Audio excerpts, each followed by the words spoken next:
Prečo si zaslúži pán Šivec toto ocenenie? Veľmi dobrá otázka. Je to úžasný človek s obrovskou charizmou, na ktorého sa dá v každej situácii spoľahnúť. Energický, tvorivý, ochotný a hlavne, čo je úplne že úžasné, že nič nie je pre ňoho nemožné. Ja by som ho charakterizovala ako človeka s veľkým čo a s obrovským srdiečkom konať dobro. Našou prvou spoločnou akciou bola akcia Phoenix Day, kde sme pána Šiveca oslovili, či by nám nepomohol s návrhom a výrobou plagátov. Pochopiteľne, že nemal s tým problém. Poslal nám návrhy na schválenie, plagátiky potom osobne doručil.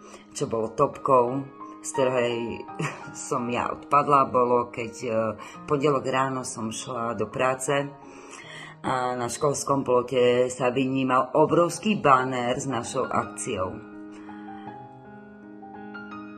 Normálne som nemala slov a vlastne odvtedy s pánom Šivecom stále spolupracujeme, stále nám podáva pomocnú ruku na každej jednej akcii a my sme nesmierne šťastní, že v Spišskej máme takéhoto človeka, za čo mu veľmi, veľmi, veľmi pekne ďakujeme.